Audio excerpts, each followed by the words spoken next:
उत्तराखंड देश का ऐसा पहला राज्य बना है जहां पर यूसीसी बिल पास किया गया है। इसे हम यूनिफॉर्म सिविल कोड के नाम से जानते हैं। उत्तराखंड में यूसीसी लागू होने के बाद अब लिव इन रिलेशनशिप में रह रहे कपल को रजिस्ट्रेशन कराना जरूरी होगा और ऐसा नहीं करने वाले कपल को 6 महीने की सजा भी हो सकती है। और दूसरा बेनिफिट ये है कि पति पत्नी के जीवित रहते हुए दूसरी शादी करना भी गैर कानूनी माना जाएगा। तो यूनिफॉर्म सिविल कोड आखिर है क्या? आमतौर पर किसी भी देश में दो तरह के कानून होते हैं। पहला तो क्रिमिनल और दूसरा होता है सिविल। क्रिमिनल लॉ में चोरी, लूट, मारपीट, हत्या जैसे आपराधिक मामलों की सुनवाई की जाती है। इसमें सभी धर्मों और समुदाय के लोगों के लिए एक तरह का कानून होता है। कोर्ट का प्रोसेस भी एक ही जैसा होता है। और सिविल लॉ में मैरिज और प्रॉपर्टी से जुड़े मामले आते हैं। इंडिया में अलग अलग धर्मों में शादी के लिए और प्रॉपर्टी से जुड़े मामलों के लिए अलग रीति रिवाज और परंपराएं हैं। इसी वजह से उनके अपने पर्सनल लॉ बनाए गए हैं। फॉर एग्जाम्पल, मुस्लिम में मैरिज और प्रॉपर्टी का बंटवारा मुस्लिम पर्सनल लॉ के अकॉर्डिंग किया जाता है और हिंदुओं की मैरिज हिंदू मैरिज एक्ट के जरिए से होती है। इसी तरह से ईसाई और सिखों के लिए अलग पर्सनल लॉ है। लेकिन अब होगा ये कि यूनिफॉर्म सिविल कोड के जरिए पर्सनल लॉ खत्म कर दिए जाएंगे और सभी के लिए एक जैसे कानून बन जाएंगे। यानी कि भारत में रहने वाले हर एक नागरिक के लिए कोई भी निजी कानून नहीं होगा, सब पर एक ही कानून लागू होगा, चाहे वो किसी भी जाति या धर्म का क्यों ना हो।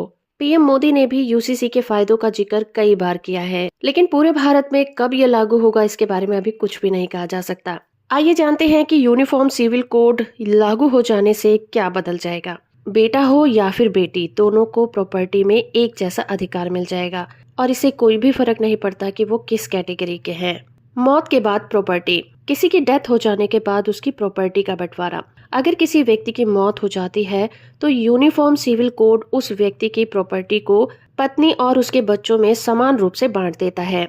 इसके अलावा उस व्यक्ति के माँ बाप को भी उसकी प्रॉपर्टी में समान अधिकार मिलता है। लेकिन पिछले कानून में ये अधिकार केवल माँ को दिया जाता था।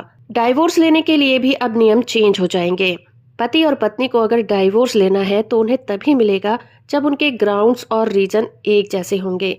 केवल एक पार्टी का कारण देने पर ही तलाक नहीं दिया जाएगा। सबसे बड़ी बात, लिव इन रिलेशनशिप में रजिस्ट्रेशन कराना जरूरी होगा। उत्तराखंड में रहने वाले कपल अब लिव इन रिलेशनशिप में ऐसे ही नहीं रह पाएंगे, उन्हें उसका रजिस्ट्रेशन कराना होगा। ये बिल्कुल सेल्फ डिक्लेरेशन जैसा होगा, लेकिन इस नियम में अनुसूचित जाति के लोगों को छूट दी गई है। बच्चों से रिलेटेड कानून, अगर लिव इन रिलेशनशिप में कोई बच्चा पैदा होता है तो उसकी जिम्मेदारी लिव इन में रहने वाले कपल की ही होगी। दोनों को उस बच्चे को अपना नाम भी देना होगा और ऐसे बच्चों को राज्य में पहचान भी दी जाएगी। लेकिन उत्तराखंड में जनजातियों पर ये कानून नहीं लागू होगा, क्योंकि स्टेट में 5 तरह की जनजातियां रहती हैं, जिसमें थारू, पोक्सा, राजी, भोटिया और जौनसारी समुदाय शामिल हैं।